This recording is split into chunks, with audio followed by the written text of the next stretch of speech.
This is your complete travel guide to the world-famous Atlantic City, the Las Vegas of the East Coast. I'll show you everything, from the world-famous boardwalk and casinos, how to find great food, where you can see a giant gold nugget or Michael Jackson's sparkly crotch glove, and how to have a fun time in this iconic seaside resort.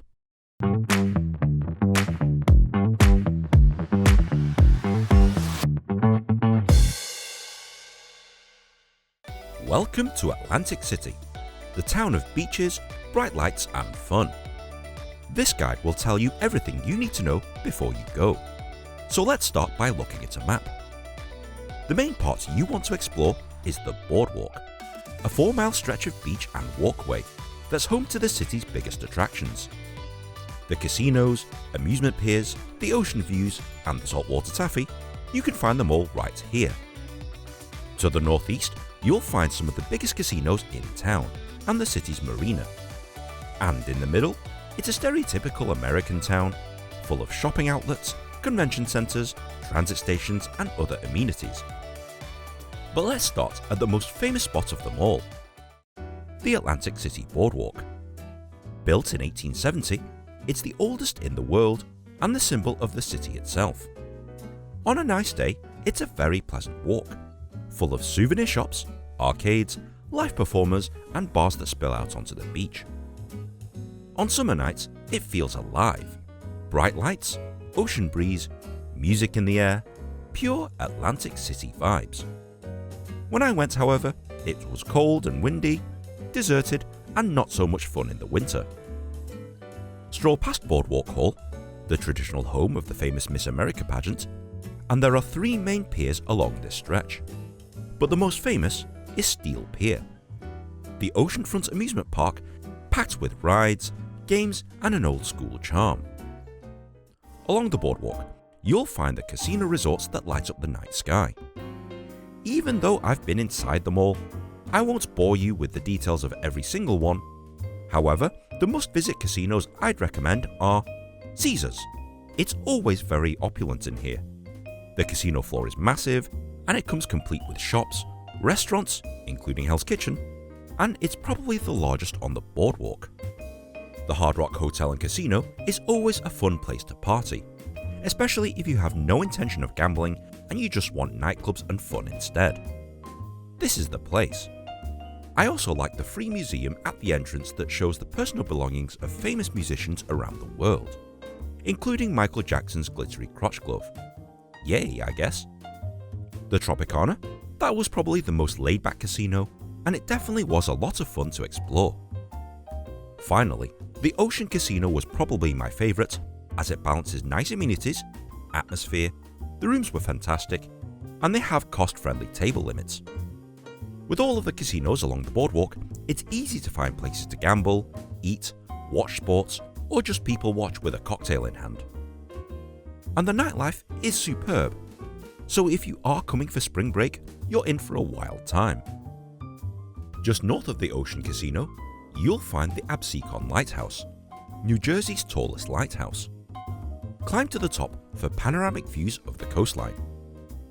If you've done everything I've mentioned already, head north to the Marina district, a chilled harbour area with craft shops, seafood restaurants and the Atlantic City Aquarium.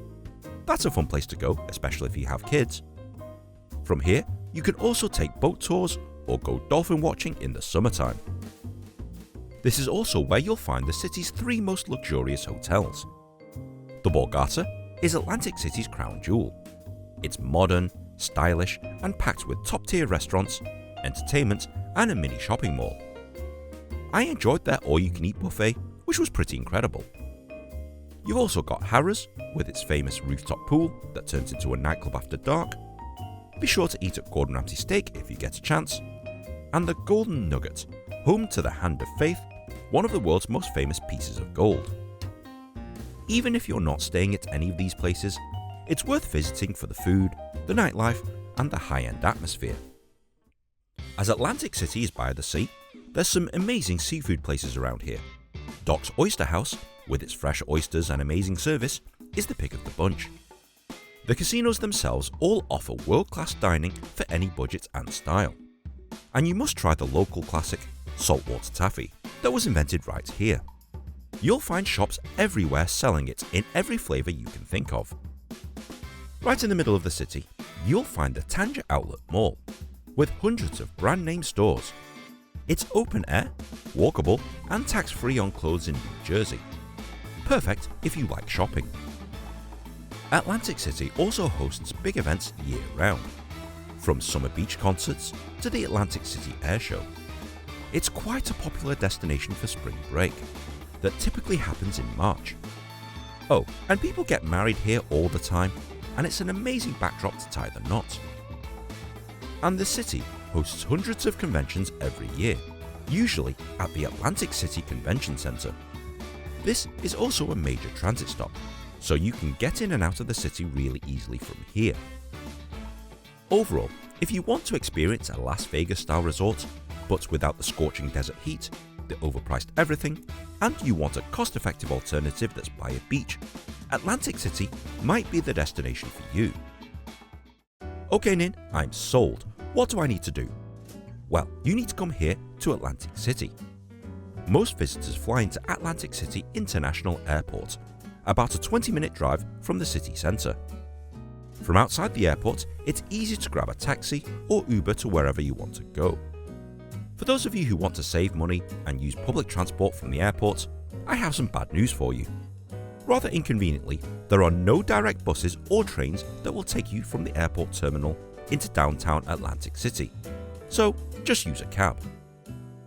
Alternatively, Philadelphia International Airport is only an hour away, so some people might find it quicker flying directly to Philly and driving or taking a train into town. If you are arriving by train, the train terminal is located outside the Atlantic City Convention Center. Once you're here, the city is easy to navigate on foot, but if you do need public transport, the jitney, which are these small green minibuses that runs 24 hours a day, are cheap, easy to use, and the maps are easy to understand, so you'll easily figure out which one to take. Rides cost around $3, and some tourists actually use these as cheap sightseeing buses. Whilst we're speaking about cost, Atlantic City can be as cheap or as expensive as you want it to be. Most of the natural attractions, like the boardwalk, the marina, and walking through casinos, are completely free. But partying, gambling, and eating at fancy restaurants might add up quite quickly. If you're looking for a place to stay, I recommend staying at one of the casinos along the boardwalk, as it's close to attractions and the beach. If you have all the money in the world, stay at one of the 3 big casinos near the marina, but they're a bit out of the way and not walking distance to anything. Is there anything else I need to know? Yes, alcohol is allowed inside casinos and within the vicinity of bars, but not on the actual beach or walking along the boardwalk itself. Tipping is expected, around 15 to 20% in restaurants, so be prepared to spend a little bit more than the list price at all of the restaurants and buffets. Summers can get incredibly hot, so bring sunscreen and water. And if it's cold, wet and windy, just like it is right now, expect this place to be a bit of a ghost town. If you found this guide helpful, please be sure to like, share and subscribe, and check out my other travel guides to amazing destinations around the world. Thanks for watching, I'll see you in the next episode.